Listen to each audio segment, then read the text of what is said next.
Muito bem, voltamos a falar direto da página do Jornal Visão Espírita, no YouTube e no Facebook, para mais uma gota de Espiritismo, mais uma gota de O Livro dos Espíritos, livro 2º, capítulo 6º, Vida Espírita. Hoje vamos finalizar mais um item, que é Lembrança da Existência Corporal. Serão as questões 317, 318 e 319, como eu faço sempre no final de cada item. Não vamos esgotar o assunto, porque não tenho capacidade para isso, mas nós vamos comentar, finalizar as questões desse item. Agora, tem uma explicação bacana de Kardec aqui, a gente vai fazer umas citações do livro do seu Caibar Schutel, enfim, vamos lá. 317. Os espíritos conservam após a morte o amor pela pátria? Resposta. É sempre o mesmo princípio, porque nas outras questões, nos vídeos anteriores, sempre começava assim: segundo grau de sua elevação, depende da sua elevação ou missão a cumprir, depende do estágio evolutivo de cada um. É sempre assim. Nas questões anteriores, sempre foram, o começo da resposta sempre foi esse. E aqui não é diferente. É sempre o mesmo princípio. Para os espíritos elevados, a pátria é o universo. Na Terra, sua pátria está onde eles têm mais pessoas que lhes são simpáticas. Tem uma explicação de Kardec. A situação dos espíritos e sua forma de ver as coisas variam ao infinito e na proporção de seu desenvolvimento moral e intelectual. Geralmente, os espíritos de uma ordem elevada só fazem estadas breves na Terra. Tudo o que aqui se faz é tão pequeno, tão mesquinho em comparação com as grandezas do infinito, e as coisas às quais o homem atribui a maior importância são tão pueris, infantis, aos seus olhos, que os espíritos encontram poucos atrativos nelas, a menos que tenham sido chamados com o objetivo de colaborar para o progresso da humanidade. Eu fiz a citação num vídeo anterior de Mozart chegando na Terra para dar uma comunicação para Kardec, dizendo que se sentia até, de certa forma, envergonhado pelas obras que havia composto, né? E aqui a gente tem aquilo como obra-prima, né? Os espíritos de uma ordem intermediária permanecem com mais frequência na Terra, embora considerem as coisas sob o ponto de vista mais elevado do que quando nela viviam. Os espíritos vulgares, comuns, são, de certa forma, sedentários e constituem a massa da população invisível que envolve o globo terrestre. Conservam quase as mesmas ideias, os mesmos gostos e as mesmas inclinações que tinham sob o seu envoltório corporal de quando estavam encarnados. Intrometem-se em nossas reuniões, nossos negócios e nossas diversões, nas quais têm uma participação mais ativa ou menos ativa, segundo o seu caráter. Não podendo satisfazer suas paixões, usufruem daqueles que a elas se entregam, incitando-as a cultivá-las, essas tendências, né? Dentre esses espíritos, há alguns mais sérios que veem e observam para instruir-se e aperfeiçoar-se. Bom, no livro Guerra no Além, do seu Abel Glasser, Guerra no Além, deixa eu só ver aqui como que é o nome completo do livro. Intervenção entre os dois planos da vida. Guerra no Além, intervenção entre os... Interação entre os dois planos da vida. É do Abel Glasser pelo espírito Caibar Schutel, publicado pela editora O Clarim. Esse livro ele é fenomenal porque mostra a interação na Segunda Guerra Mundial, como que os espíritos trabalharam, quem que ficou do lado de quem, criando essa animosidade, aumentando, ampliando ainda mais essa animosidade entre as pessoas. E tem uma situação interessante nesse livro, que foi o que mais me chamou a atenção. A parte da guerra nem acompanhei tanto assim, nem lembro tanto, mas a parte que mais me chama a atenção desse livro é que no posto de resgate 105 de Alvorada Nova, há várias regiões que mantêm o padrão desde a arquitetura dos prédios, dos locais e as pessoas que lá habitam de uma determinada região. Então, por exemplo, do Brasil, desencarnam pessoas do Brasil, vão para uma região, nesse ponto de resgate, aí, o posto de resgate número 105, e eles vão até lá e vão na região onde tem as construções semelhantes do Brasil, onde as pessoas desencarnadas do Brasil estão lá de Israel no outro canto, dos Estados Unidos na outra, da Austrália na outra, da África na outra, de parte da Europa, outra parte da Europa, outra parte da Europa. Perceberam? Para que não haja um salto muito grande de diferença para o espírito. Espíritos mais vulgares, evidentemente. O que é vulgar? Vulgar quer dizer comum, né? Então, os espíritos mais comuns, espíritos imperfeitos. Então, não há grandes saltos. Eles desencarnam e vão para esse local quando são resgatados. Não estamos falando nem do umbral denso, nem do pedregoso, nem do nebuloso, e nem do cavernoso, né, que são os tipos de umbral que o seu Caibar Schutter fala no livro Umbral. E esses espíritos estão resgatados, estão no posto 105, que está na primeira esfera, perto do umbral nebuloso, diga-se de passagem, é o nebuloso? Perto do umbral nebuloso. E é esse ponto de resgate é onde a pessoa fica um estágio lá e depois encarna. Então, muitos até nem noção que desencarnaram têm. E aqueles que têm um amor arraigado pela pátria estão no lugar que é a sua pátria, falando a sua língua, em contato com as pessoas desencarnadas do seu país, enfim, dentro da sua região. O espírito já é um pouquinho mais evoluído, já entendeu aquilo que está acontecendo à sua volta, que desencarnou, que entende que a pátria é o universo, não necessariamente, mas tem simpatias pelo Brasil, porque tem pessoas que ele gosta encarnadas lá. Se não tivesse pessoas encarnadas lá naquele local, num outro local, vamos pegar aqui dentro do Brasil mesmo, uma pessoa aqui no sul, outra pessoa no Nordeste, tem mais afinidades por lá, não necessariamente pelo país, mas aí na Argentina tem, sabe, o espírito um pouquinho mais evoluído, ele tem afeição por aquele local onde estão as pessoas que ele gosta. Então já saiu do amor à pátria, do espírito imperfeito, para aquele espírito que gosta de pessoas, que o importante são pessoas e não coisas. E aí os espíritos mais evoluídos entendem que a pátria é o universo, não importa o local da crosta terrestre onde ele se encontre. Mas a natureza não dá saltos e nós não somos violentados nas nossas ideias por Jesus. É sempre gradativo de acordo com a nossa capacidade, aquilo que eu consigo fazer, aquilo que eu consigo alcançar, a duras penas muitas vezes, mas aquilo que eu consigo alcançar.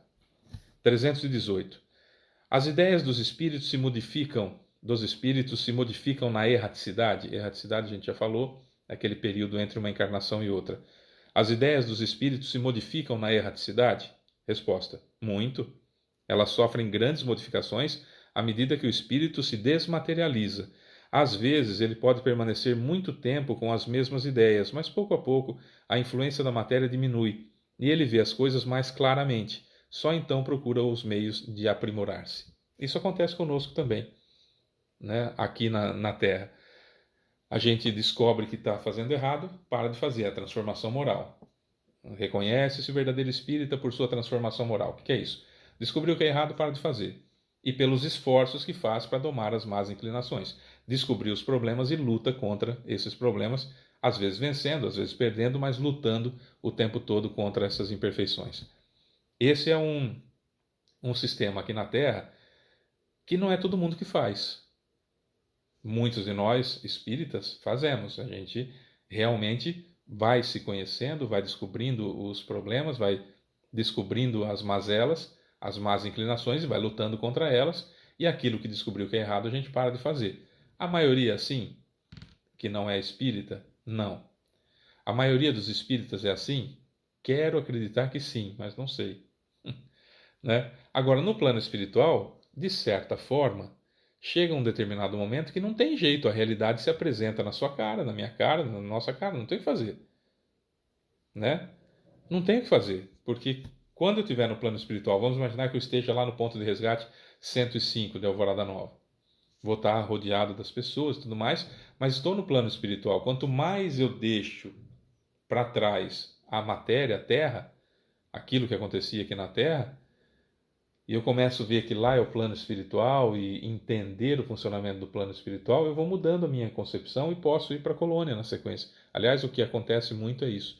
Depois de um certo estágio no ponto de resgate, a gente vai para a colônia.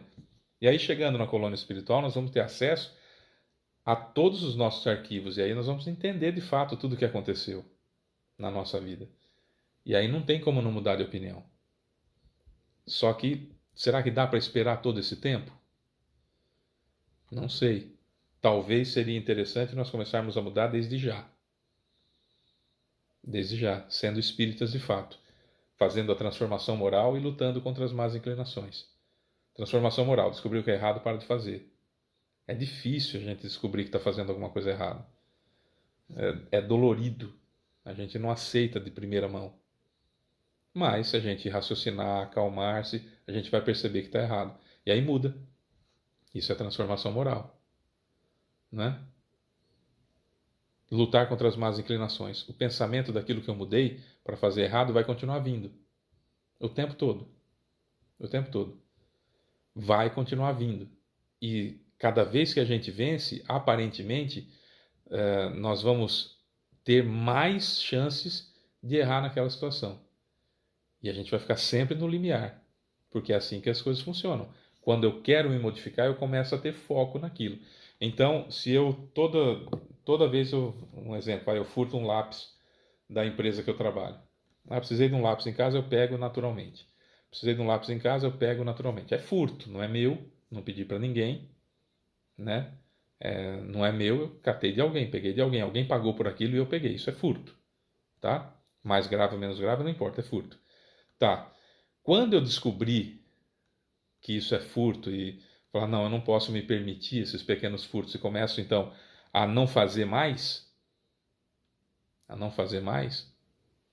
aquilo, que é a transformação moral, as chances de pequenos furtos vão parecer enormes na minha frente. Elas apareciam normalmente, é que eu não tinha ainda foco nelas, eu agia naturalmente.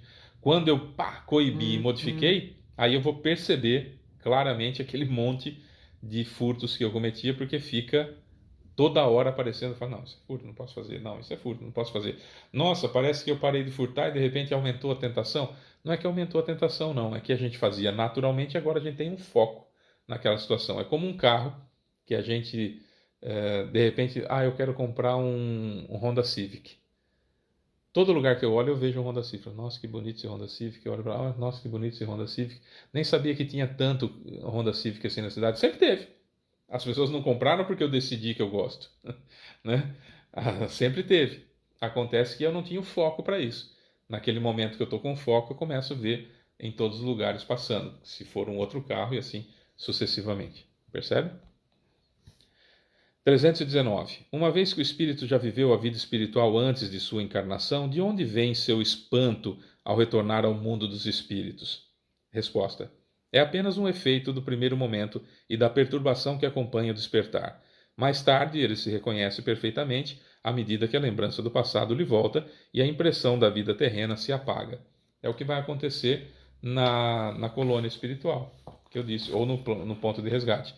Eu vou acabar percebendo o que está acontecendo e aí falar, já tive aqui, são 65 mil encarnações que a gente já teve, então você imagina, já passamos pelo plano espiritual muitas vezes. No item 165 de perturbação espiritual, Kardec coloca o seguinte: no momento da morte, tudo é inicialmente confuso. Perdão. A alma precisa de algum tempo para se reconhecer. Ela fica como que atordoada, no estado de uma pessoa que, saindo de um sono profundo, tentasse compreender sua situação. A lucidez das ideias e a memória do passado lhe voltam à medida que se apaga a influência da matéria da qual acabou de desprender-se, quando se dissipa a espécie de neblina que obscurece os pensamentos. A duração da perturbação que sucede à morte é muito variável. Pode ser de algumas horas, de diversos meses ou mesmo diversos anos. É isso a perturbação que ele fala aqui, né? É apenas um efeito do primeiro momento e da perturbação que acompanha o despertar. Isso é a perturbação, né? Você não sabe o que aconteceu, a coisa está meio nebulosa na sua cabeça, até que acabou a perturbação. Nós lemos recentemente, num estudo desse, do Livro dos Espíritos, uma passagem do livro Céu e Inferno, do Sanson, que é um espírito feliz, que demorou 8 horas para perceber que estava absolutamente livre de tudo e já se preparou para dar comunicação e trouxe as impressões dele. É muito bacana, tem nos nossos vídeos anteriores aí, e tem, claro, a descrição toda no livro Céu e Inferno, que é simplesmente magnífico. Bom, é isso. Amanhã a gente volta e a gente vai começar com a comemoração dos mortos funerais. Eu sou Fábio Pereira, essa é mais uma gota de Espiritismo. Beijo pra você que fica, tchau.